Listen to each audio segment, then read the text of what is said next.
Hi, I'm Evita Myriam, and I will prove to you that all those people who say that the Greek language is a superior language, that it is like mathematics, that it is an absolute language, that it is the mother of all the European and Western languages, is true.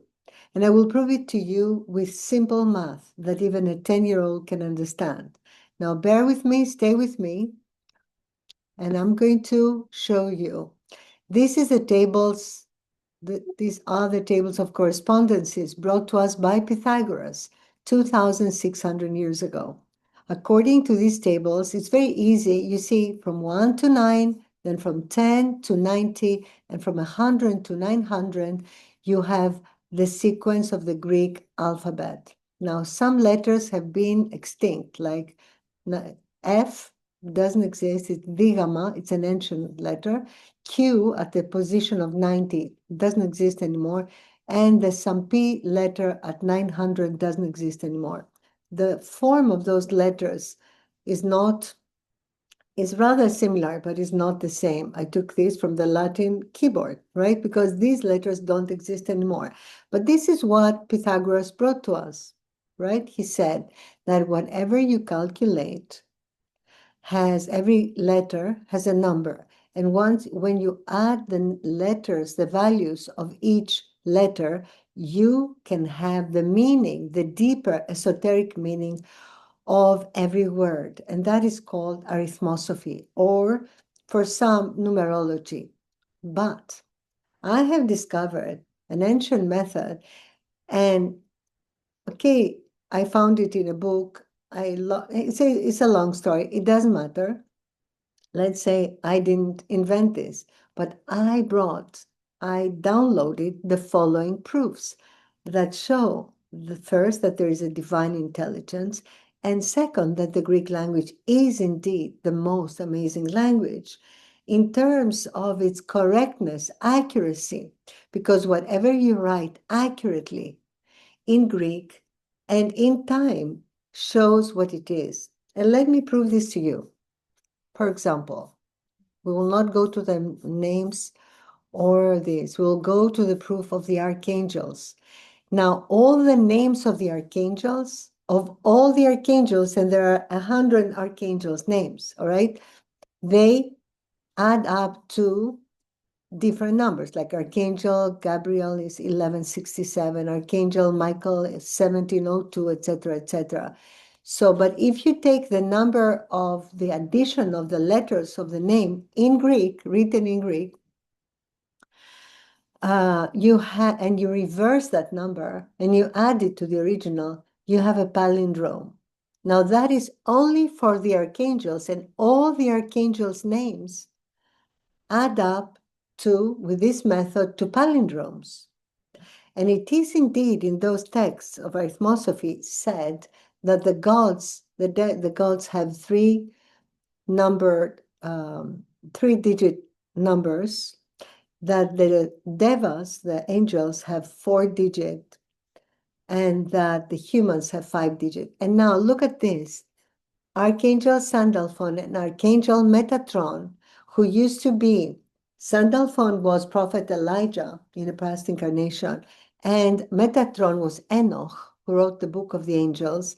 They were both of human origin. And you can see that you say Gabriel, Michael, Raphael, Uriel, right? In Greek, it's Gabriel, Michael, Ilios. In English, in Sandalphon and Metatron are on, which means being, which means human being.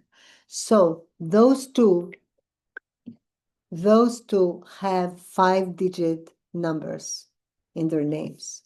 Now, this is one of many proofs. Let me see.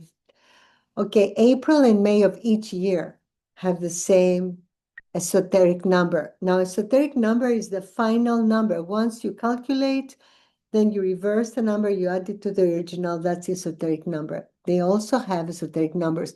They're not all palindromes. 2026, I think, is not a palindrome. 2025 is not a palindrome. April and May. You know why April and May? Because there are two sacred months. The Buddha festival, the Christ festival, are on these 2 months. Everything that is symmetrical is proof of divinity, says so as Pythagoras. And if you calculate every word and every letter of, it's not Our Father, it's Our Lord's Prayer, right? Sorry, it's a bad translation. You have 87878, which is read also backwards, the same. The Great Invocation, the same. The Emerald Tablet also is a palindrome. The signs of the zodiac also are palindromes, if you add them up. The labors of Hercules also, the 12 Greek gods, the 11 chakras, as according to Master Choa Sui, the prayer of St. Francis. Now, this is very interesting because for the 12 Greek gods, for example, right, when I calculated them at first, each god had a totally different number. The esoteric number in one was 619, in the other it was 1258, for example. There was no symmetry anywhere. But once I added up the names of the gods, and I reversed, it produced that symmetrical 1, 2, 2, 2, 1. And it is amazing because the entire inner meaning of the 12 gods, it is to show the 12 aspects, the 12 chakras, the 12, um, the system, the solar system, and the 12, the system of the man, of the being. And as for the prayer of St. Francis, it has a symmetrical number, but at the end of the prayer, if you know it, there is another part that says, "Oh, Divine Master," etc., etc. That part has been written at a different time. So the whole prayer with that part added to it, it doesn't produce a symmetrical number. But if you take out that part, the prayer on its own is symmetrical. If you take that part by itself, it is symmetrical. If you add them together, it's not. So you know the origin, you know the timing, you know the origin of each, that it is different, right? There are many proofs. I have even found the proof that for every Greek name, aspiration of, and the name of the person, and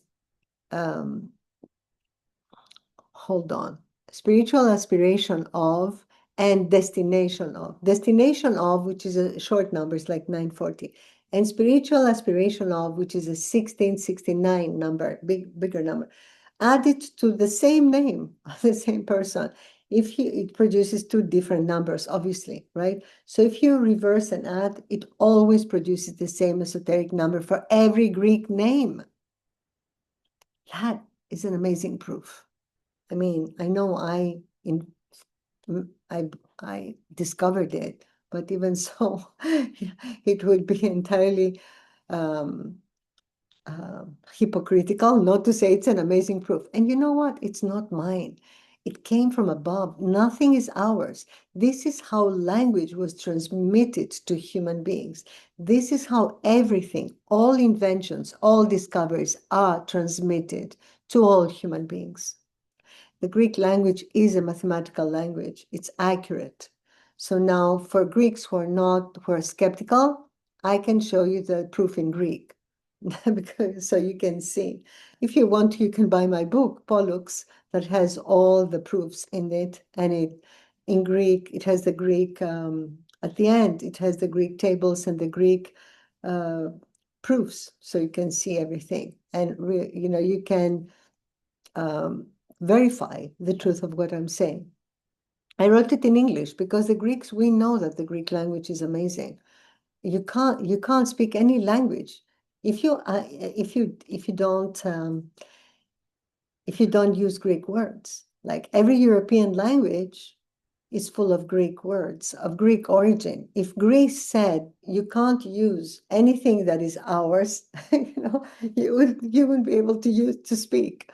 It's true. Medicine will not be able, the medical science will not be able to communicate. Of course, the Greeks that's their point of existence, is to bring this light to the world. Of course, not all Greeks, right? But the ancient Greeks, and not all ancient Greeks, of course. So, okay, I will stop rambling about the Greeks.